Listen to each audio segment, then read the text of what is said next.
Hello नमस्कार, आप सभी का बहुत-बहुत स्वागत है हमारे चैनल पर। तो जैसा कि आप लोगों को ज्ञात होगा, आपके अपने चैनल के माध्यम से Hindi, TGT, PGT, net, JRF जैसी आदि एग्ज़ाम की तैयारी कराई जाती है। साथ ही विभिन्न प्रकार की प्रतियोगी परीक्षा के सामान्य हिंदी पाठ की तैयारी कराई जाती है।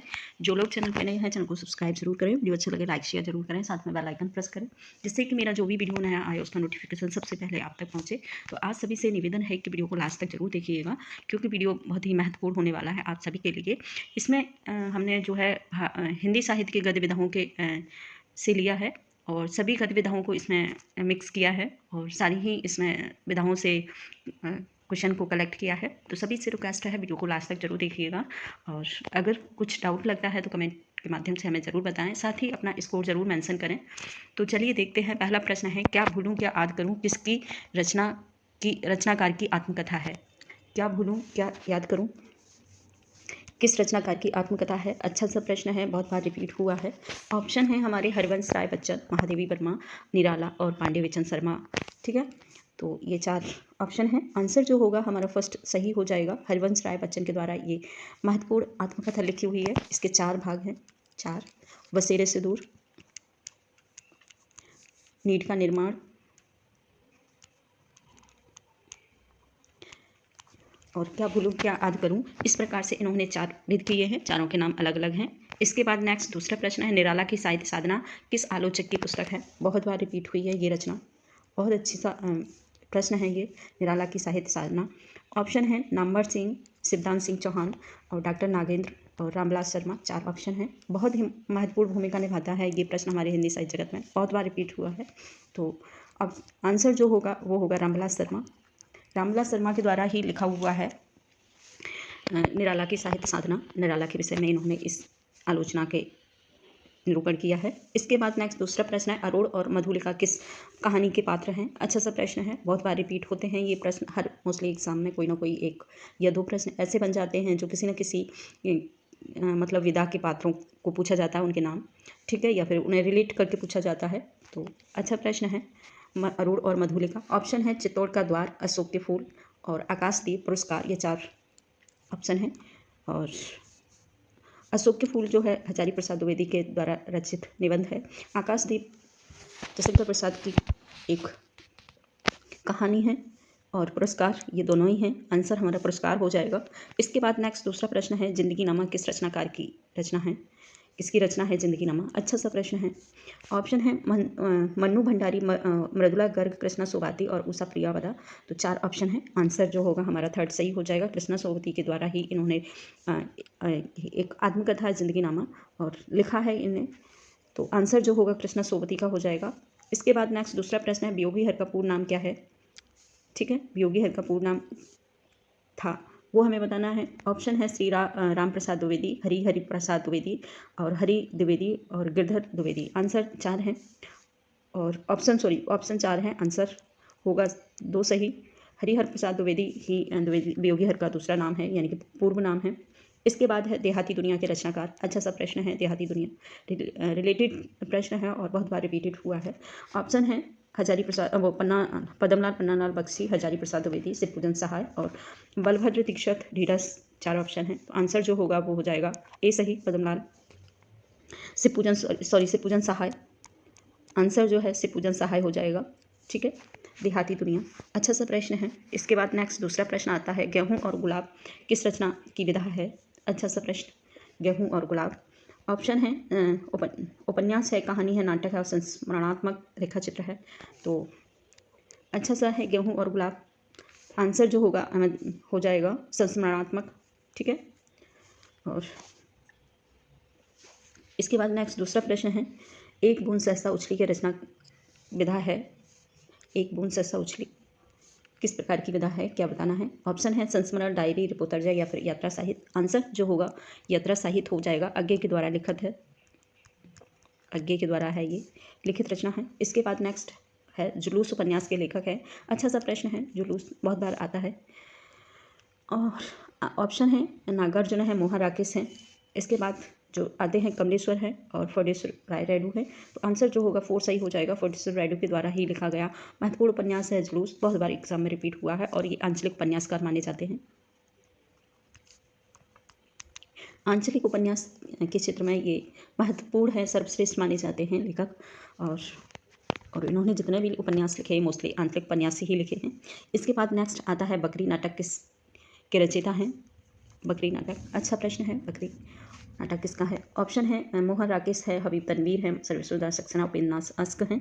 तो आंसर जो हो जाएगा वो हो जाएगा हमारा सर्वेश्वर दयाल सक्सेना। इनका महत्वपूर्ण नाटक है बकरी। ये एक व्यंग्यात्मक नाटक है, ठीक है।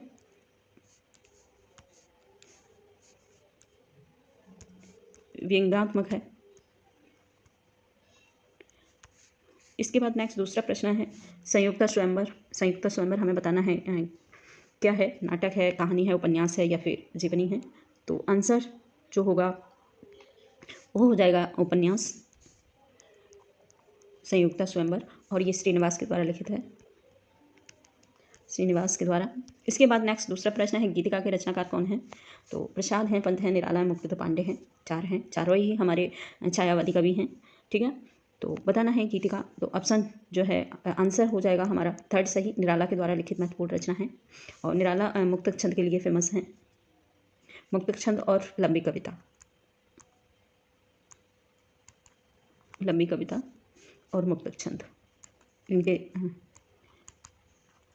काव्य की दो विशेषताएं मोस्टली मानी जाती हैं, मुक्तक छंद और लंबी कविता, ठीक है। इसके बाद नेक्स्ट दूसरा प्रश्न है बयाम रक्षाम निबंध क्या है? निबंध संग्रह है, काव्य संग्रह है, नाटक है या फिर उपन्यास है?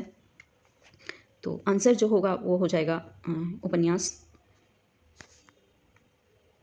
सॉरी, एक जगह मेरे से कहीं गड़बड़ हुआ है। 11 का जो प्रश्न है संयुक्ता स्वयंवर, वो एक उपन्यास ना होकर के नाटक है। ये एक नाटक है, उपन्यास नहीं है, ठीक है। इसको आप नहीं मानेंगे। इसके बाद नेक्स्ट दूसरा प्रश्न है हमारा वयम रक्षा। बताना है इस क्या है? उपन्यास है, नाटक है, निबंध है? तो आंसर जो हो जाएगा वो हो जाएगा उपन्यास, ठीक है। आंसर 4 का सही है, 4 सही है। इसके बाद नेक्स्ट 14 प्रश्न है किस उपन्यासकार का कथानक भारत और पाकिस्तान के विभाजन पर आधारित है? अच्छा सा प्रश्न है, बहुत बार प्रश्न बनते हैं भारत पाकिस्तान के विभाजन पर, तो इसको आप जरूर याद रखिएगा।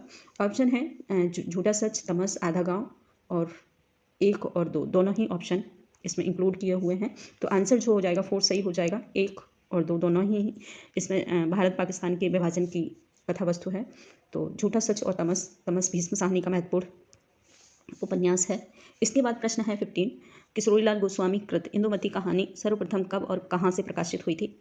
ये बताना है। इंदुमती पर बहुत विवाद है, हिंदी साहित्य की प्रथम कहानी, ठीक है, किशोरीलाल के द्वारा लिखित है। इसके बाद ऑप्शन जो है वो है 1900 ईस्वी और सरस्वती पत्रिका, 1900 ईस्वी विशाल भारत, 1903 ईस्वी सरस्वती पत्रिका और 1903 विशाल भारत। ये मोस्टली 4 ऑप्शन। तो आंसर जो होगा हमारा फर्स्ट सही हो जाएगा।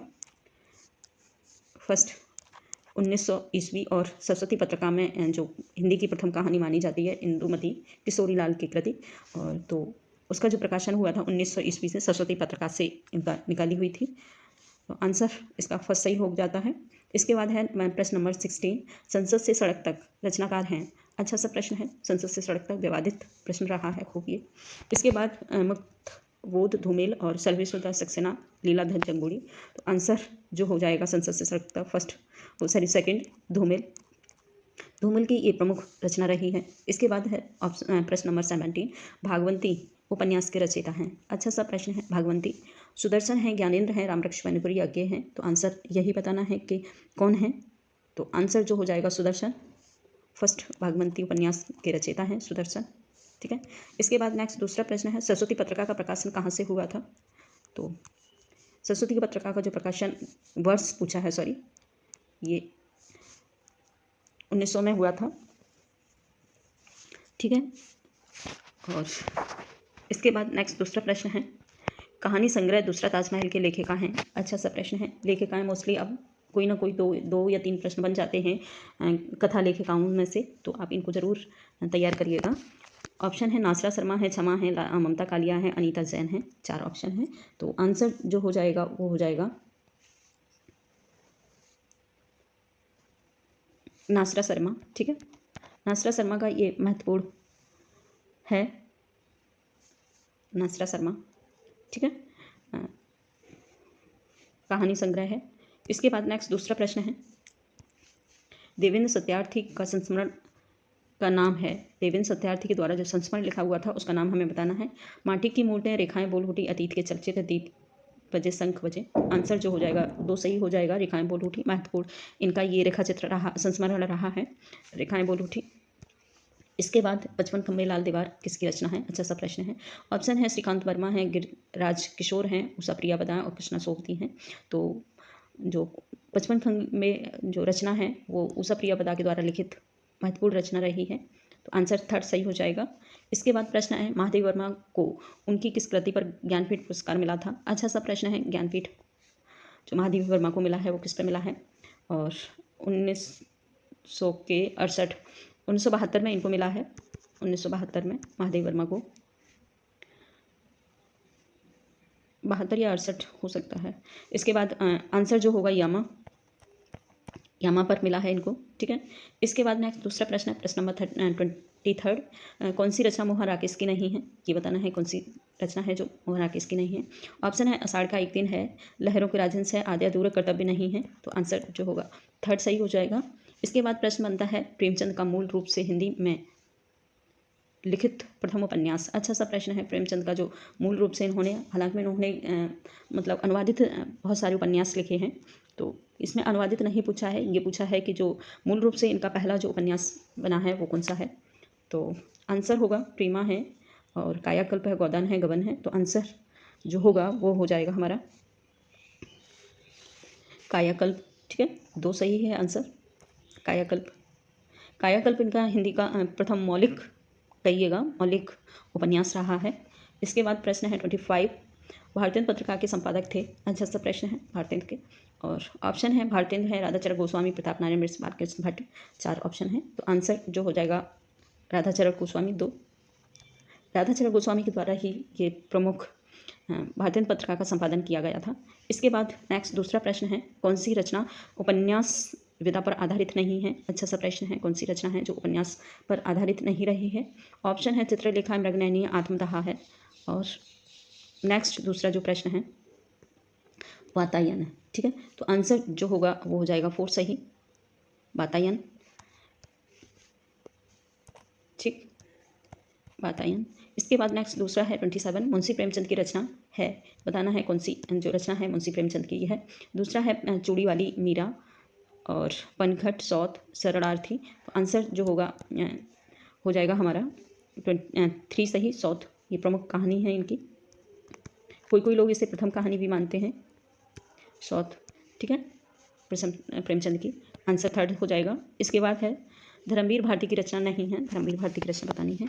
निशा जी हैं, गुल की बन्नो है, सावित्री नंबर 2 है और मुर्दा गाँव है, 4 ऑप्शन है।